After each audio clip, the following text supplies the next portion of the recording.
You know, when your kitchen's organized, so many good things happen.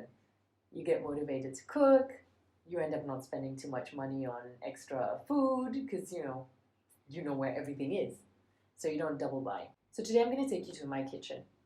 It's not that big, you guys, so I hope you're not like, it's not the kitchen of dreams or the kitchen dreams are made of. I'm just telling you. Back to the kitchen. Come, let me take you with me and then I show you how what we can do.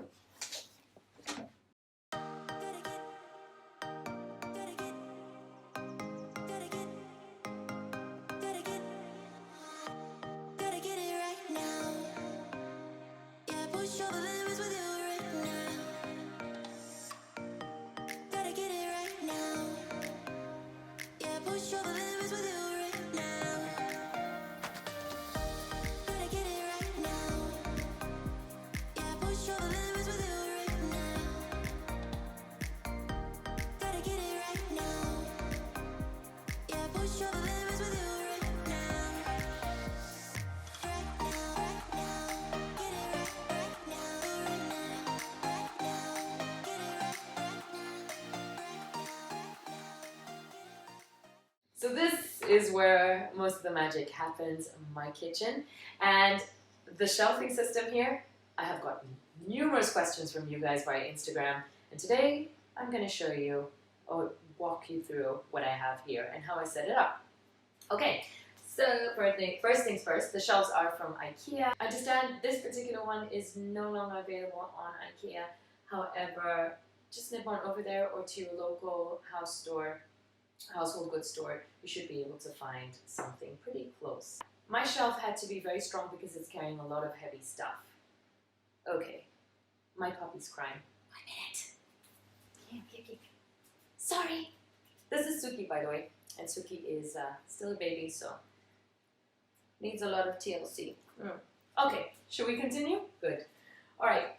You need them to be sturdy because it's going to carry a lot. I've got glass jars on this and therefore it was doing a lot of heavy duty. So make sure you get something that's pretty strong. The base of it is metal. So I think that's important in my opinion. But I don't know anything about carpentry and whatnot. So please ask your local carpenter or whoever's at the store that you go to. I'll start with my 5 tips. Tip number 1, jars. Get a lot of jars and containers. Take everything, once you go shopping, take everything out of your shopping bag, take everything out of the box that you bought them in and put them in nice jars. It looks so cute and it's less cluttered and it's easier to see. I ended up making some labels. I found the label sheets at a stationery shop, so just try and get the clear label sheets. And then you can easily make some labels, design them in your, on your computer, and then just print them out. And that's what I did, and then I cut them to fit.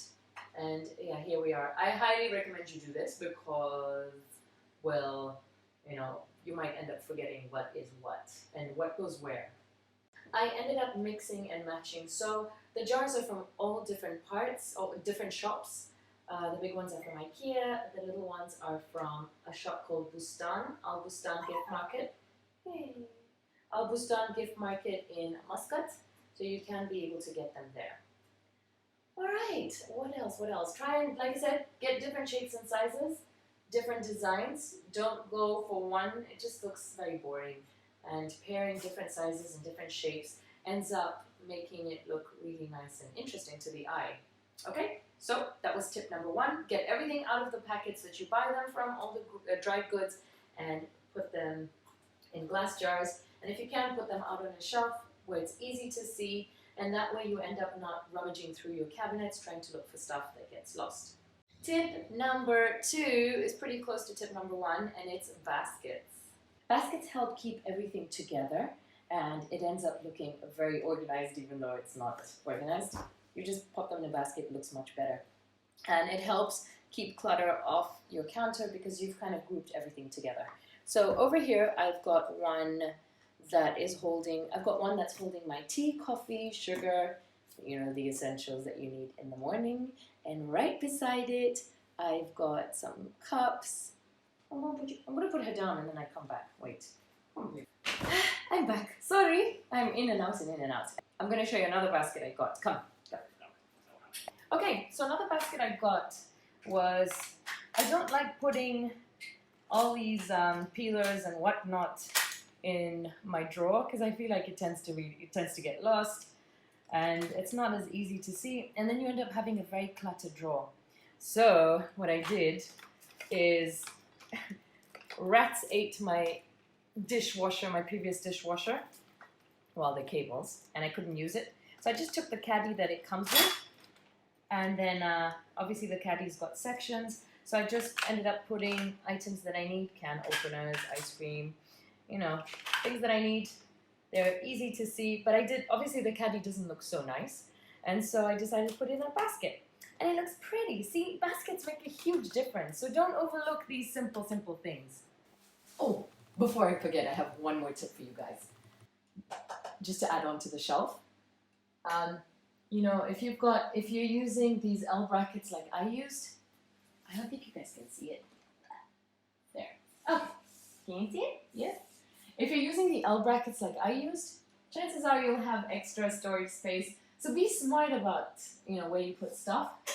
I just found these S hooks at the hardware store, and I decided to use this space to put my pots and pans, and these two of them. The rest are a bit, they don't look so nice. So choose your good looking-ish pans. I've got better looking ones, but they're too heavy to put on this. I'm just not gonna chance it. So, but yeah, try and get pans that look okay and just hang them there, and it adds to a nice cozy feel in your kitchen. What else? Oh, tip number 3. I do tip number 3. Basket, Yeah, tip number 3. Using kitchen organizing tools that you can find in your home store. Okay, I've got one besides me here. This was initially supposed to be for pots and pans, well, for the lids rather. And when you put this in the cupboard, it doesn't fit really well. And it's very hard to get your lids in and out of the cupboard, and I didn't want to store lids on the countertop. I don't think it looks very attractive. Unless you have some really kick-ass looking lids, which I don't have. Anyway, I decided to just use that to showcase my beautiful, beautiful chopping boards. And it works, it looks great. It's in a very easy to reach place, and it just keeps them all well put together. Tavola sent me some cool cupboard organizers, and I'm going to show that to you right now.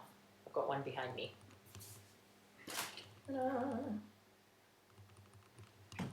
My husband was in here, and you can tell it's looking chaotic, so please don't judge. The first shelf is mine, the second shelf is not mine.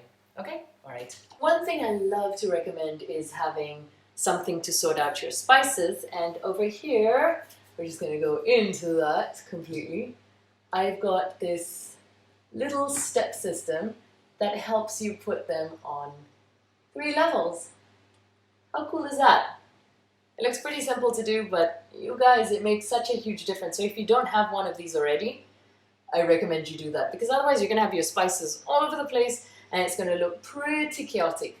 I got the glass jars from IKEA and I just labeled them with a permanent marker because I couldn't be bothered to make other labels. Okay, I've not reached that Pinterest status yet, just saying. This is as far as I'm willing to go. So here is the one I got from Tavola. It was really nice and looks very cool, and it looks great for medications. It works really well to put all your medicines in eye view. I also have baskets here. That's a plastic basket, but it's perfect to, you know, add things like plasters, anything you might need. Chop chop. You can easily grab and go this. So I've got an ice pack in there. I've got Voltaren in there. So things that you need quickly, put them in there so you can grab and go. Doesn't that look good?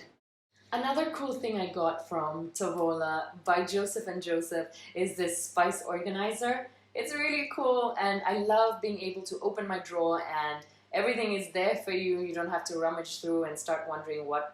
And you can also get rid of the bottles that it came in. It looks super cute when you put them in glass bottles. Mine is still a work in progress. It's going to take a while to kind of get everything to where I want it to go. Now that I'm moving, it's going to take even longer. Now we're going to move to tip number 4, which is boxes. Again, I'm going to touch on the subject of not cramming stuff in your cupboard. Don't throw them all in there. Have a way to, have a system for them. And I'm going to be touching more on that on point number 5, but let's go to point number 4. The boxes. I shall show you my pantry, or the extension of my pantry. This is my pantry in the back, and the other extension is over here. Come, okay. So, tip number 4, my extension of my pantry. Ta-da! So like I said earlier, boxes. Lots of boxes help organize your space so that it doesn't look crazy. I've categorized everything. So I've got my soup mixes and spices. Yes, more spices. I know. I've got dried goods. And one thing I don't like, when people take out boxes and then they don't turn it the way it's supposed to look. This is definitely not done by me. Hang on. So I've got here, okay, there we go. So I've got nuts and dried fruit. I've done one for soup mixes and spices. It's just a lot easier to take out a box based on what you know what you need. Based on what you need, it's a lot easier to just take out a box, put it on the counter, get what you need, finish cooking, put everything back, as opposed to, again, going through your cupboards and trying to get stuff in the back and making a mess. It is a lot less stress this way. So yeah, I've got my tea, coffee, soup mixes, dry nuts, snacks. I've even got one here that pulls out. So these are things that kind of still live in their packet, which is fine. I still have that. But yeah, definitely get plastic boxes. Another place I use plastic boxes is up here. I will show you. Oh my God, getting up is not easy anymore. Hello, 30s. Gosh. You think you've gotten to your 30s and you've got everything sorted, and then you're here hemmering. I don't know what it is in English, but panting is the word. Okay, back to boxes. Okay, so I've got a box here that I use for fine china. Okay, it's not fine china, is it? No, it's not. But anyway, we like having our sushi. My daughter is obsessed with sushi, and because the stuff is very delicate, I end up grouping it and putting it in here. So I know whenever we're having sushi night, I know which box I have to pull out. So it's just nicely, neatly stacked in there. It looks great. And then when you're done, once you've washed it, used it, done, you just put it back in the cupboard. Very carefully. Okay. And it's safe in there. Okay, tip number 5. My tip number 5 would be to group things. Use a filing system, I think is the best way to put tip number 5. Use a filing system. Every area of my kitchen, each item has a home. When I come in here, I know baking stuff is there, dried goods are here, everything has a home. So try not to mix things too much. And this is the other earlier points that I made, the boxes, the baskets. This kind of helps everything flow together in a nice zen way. And really, when you make these changes, it makes a huge difference to your house. Being in the kitchen is a great joy, and you love being in here. I know there's some people who need a lot more convincing than a clean kitchen to like being in the kitchen, but guys, it's a start. Trust me, it's a start. So that's it from this little small space. I hope it made sense, and I hope this tutorial inspired you to make a few little changes in your kitchen. Let me know in the comment section what you think about the video and if you learned anything. And more importantly, if you have any of your own suggestions, guys, type it down there. You don't know who in the world's reading, because we all know everybody goes and reads the comments. You don't know who is reading the comments and who's going to learn a thing or two from you. Don't be stingy with information, okay? If you haven't subscribed to this channel, guys, do hit the subscribe button that is here, so that I can catch you guys in the next video. Okay, that's it for me. Time to go and entertain Suki the little pup, and then get some food done, and then pick the kids up from school. Bye-bye!